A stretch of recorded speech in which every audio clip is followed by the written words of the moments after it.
Welcome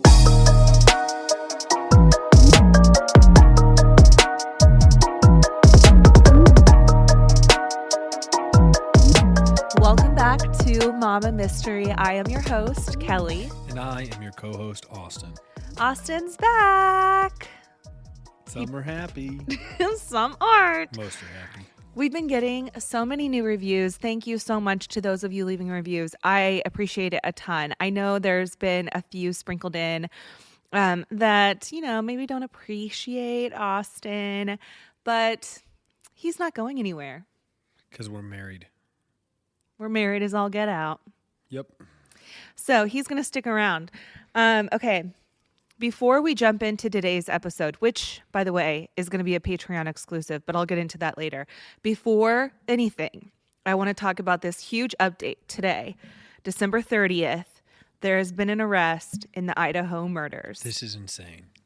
So we have huge news coming out of Moscow, Idaho today in the case of the 4 University Idaho students who were stabbed to death in the early morning hours of November 13th. Brian Koberger was arrested at about 3 o'clock in the morning on Friday, December 30th. Here's what I've been able to find about him so far. He is 28 years old. He's a PhD student or graduate from University of Washington, which is only about a 9-minute drive from the University of Idaho. They kind of hug the border of their respective states. They're only like one town away from each other. He was studying criminal justice and criminology, a PhD in criminology and criminal justice. So I'm going to touch on that in a minute. But earlier this year, he was working on a research project and sought help from the public by posting the following thread on various platforms, but on Reddit as well. And it says, quote, "Hello, my name is Brian, and I am inviting you to participate in a research project that seeks to understand how emotions and psychological traits influence decision-making when committing a crime. In particular, this study seeks to understand the story behind your most recent criminal offense, with an emphasis on your thoughts and feelings throughout your experience. In the event that your most recent offense was not one that led to a conviction, you may still participate." And he leaves his email address for those who want to opt in and the link to the anonymous survey. So I clicked that link and I was able to view some of the questions. Some of them were, why did you choose that victim or target over others? Also, after committing the crime, what were you thinking and feeling? Another reads, after arriving, what steps did you take prior to locating the victim or target? Please detail your thoughts and feelings. Well, that's pretty weird. Another one, before making your move, how did you approach the victim? Please detail what you were thinking and feeling. How did you accomplish your goal? Before leaving, is there anything else you did? How did you leave the scene? Those are just a few of the questions that were included in this survey, and I cannot help but think, yikes. Yeah, that's weird. Knowing what we know now, that he is the person who's being charged with these murders, it makes me wonder if the only reason he ever went into criminal justice or criminology was because he had this sick mind and wanted to know what it was like to commit a crime like this, but how to get away with it. So maybe he was, studying to the level of a PhD to see if he could get away with it. And I'm glad he didn't. But what type of person? I mean, it's just like I'm having a hard time wrapping my head around it. And my mind has just been racing about this all day. It's just crazy. Yeah, it's pretty ironic, the whole criminal background or criminal education background. Yeah, and the pictures of him, which I've put all over our TikTok and Instagram and Facebook, and I'm sure you've seen it. He kind of looks like a mixture between Israel Keyes and Ted Bundy. And, some people will say he looks like the type of guy that would do this. I actually don't think so. I think I do.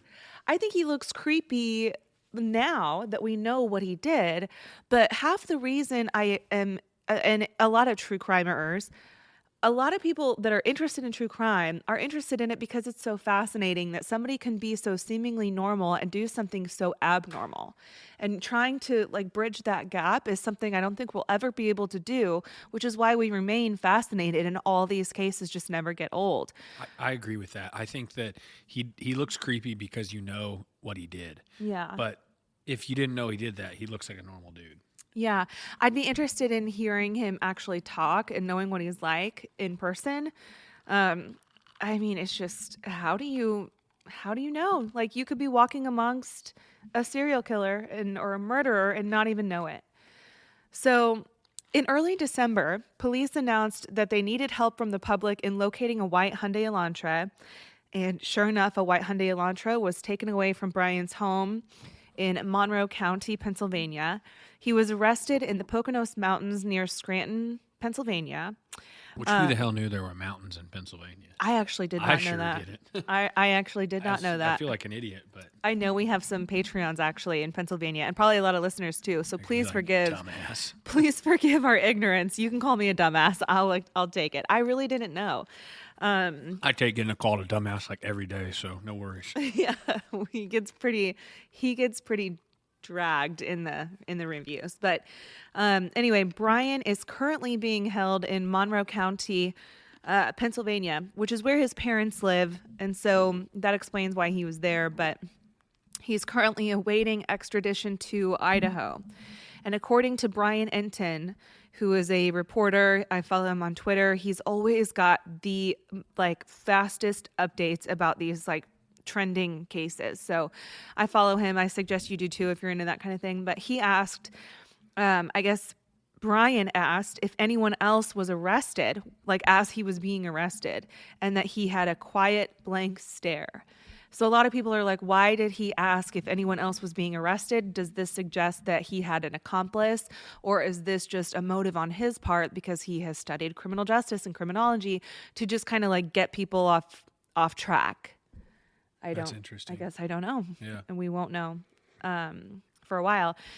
So another thing I want to note is that today professional cleaning crews went into the house where the murders took place to clean the scene. But after they went in, they were forced to stop because of an update. They wouldn't say what the update was, though. And I wonder if this had something to do with Brian's cooperation or lack thereof. So there was a press conference held this afternoon, and I watched it. And here are the main takeaways. So one of the things that the chief said was, quote, "I recognize the frustration with the lack of information that's been released. However, providing any details in this investigation might have tainted the upcoming criminal prosecution or alerted suspects of our progress," end quote. So I really just want everyone who is listening to take that into consideration when you're scrolling on social media and you see theories or speculation regarding any case, not just this case, but any case. And I kind of went on a tangent about this in our last episode, but I think it's just important in life in general to always ask questions, to always seek sources and figure out what the actual facts are. Don't just take it as fact because somebody might have convinced you on even a podcast. I'll cite all of my sources in the show notes if you want to go read them for yourself. And I welcome criticism or correction. So I just want everyone to keep an open mind because in this case, there were people who were dragged through the mud. And there was one TikToker who made an accusation about a professor at the University of Idaho. And that professor is actually suing that person that made that allegation. And then, of course, we saw Jack Showalter, albeit he had, there were some suspicious red flags that were based off of the food truck video that would have made us think that maybe he had something to do with it. But, at the end of the day, until it's confirmed by police, we just really don't know if it's true. So next up to speak was Bill Thompson, I'm going to butcher this, and they even said it, the Latah County prosecutor. He announced that there are 4 counts of first-degree murder being charged against him, plus felony burglary with the intent to commit the crime of murder. So obviously there was an arrest affidavit or a probable cause affidavit. That remains sealed until Brian comes back to the state of Idaho. Once he's formally served with those charges, that probable cause affidavit could be released to the public. And, it could be sealed. It could remain sealed for the remainder of the investigation before a trial starts or whatever. There's various reasons.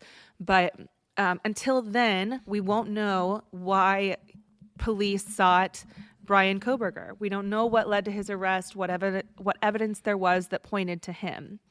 So he's being held on no bond, and he will be back in court in Pennsylvania next Tuesday.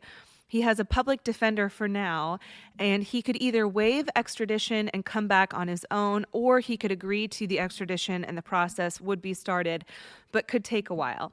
So I don't understand that. Yeah, I'm glad you pointed that out because I didn't understand it either. And I actually mentioned that in one of my TikTok videos, and a lot of people responded with their understanding of that process. So from what I've gathered is if he waives the extradition and just comes back on his own volition, he would still be in custody, but I guess it's saying that he wouldn't fight it. He's not going to try to fight the extradition process and buy more time in Pennsylvania. Or he could, try to fight it and eventually have to come back if a judge orders him to, I guess. I don't know. But regardless, he's going to stay in custody. He's being held on no bond. I mean, there's no way this guy is getting out. They're not trusting him to get back to Idaho by himself. Correct. Okay. So last thing I want to say about this is that this arrest comes on the same day that a celebration of life is planned to take place in honor of Kaylee and Maddie. Her parents, her family, her friends have all planned for this day to celebrate their life, and I just can't think of any better gift than to announce that an arrest has been made in this case. I'm sure they're breathing a little bit of a sigh of relief. I'm sure the residents of Moscow are probably breathing a sigh of relief because I'm sure they've all been just walking on eggshells around town wondering who the hell did something like this. Who's capable of doing something like this? Turns out, Brian Kohberger. So, any thoughts on the Idaho case anymore? I got nothing. I think it's insane. Yeah.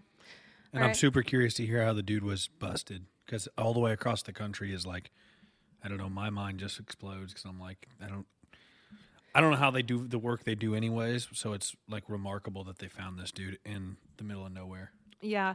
And, there's a lot of speculation on how he was connected to at least one of the victims, but I'm not going to talk about that until it's actually confirmed.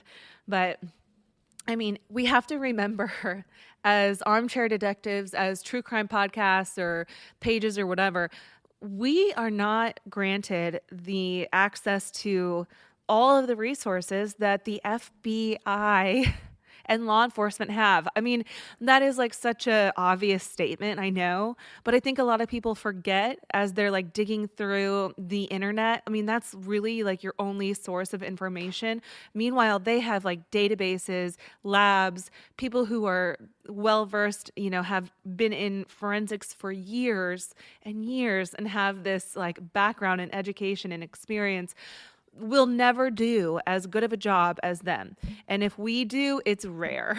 Like, obviously, there's that Netflix documentary, Don't F with Cats. Which I always think about how nuts that is. Mm-hmm. But I do believe that is a rarity. So, I mean, as frustrating as it is when they aren't giving out a lot of information, law enforcement, we have to respect that it's for a reason. And maybe we don't understand it, but it's for a reason. Okay, so with all of that as a preface to obviously you're not putting out inaccurate information, and only listeners will hear this because you're not going to go put it on TikTok. What is the suspected relation to a victim?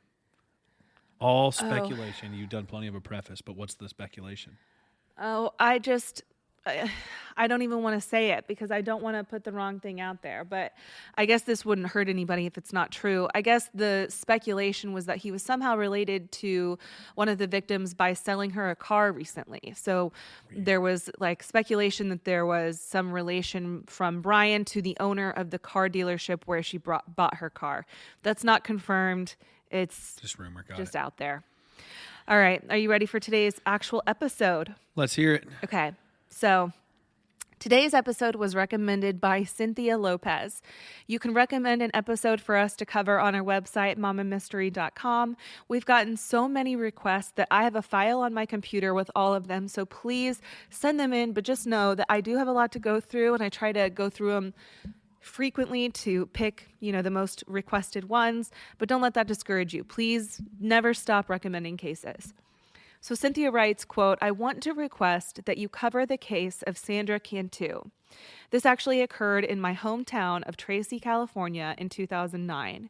I was only 11 years old and still remember how the kidnapping and murder of Sandra weighed heavy on our town. The outcome of her story changed the way we were all allowed to play with our neighbors or even walk home from school," end quote. And I think after you hear this story, it will have the same effect on you as well, because the person that was behind this entire crime was just the person you would last suspect. So if you want to hear this full episode, you will have to go to patreon.com/mamamystery, because this one is an exclusive one just for them.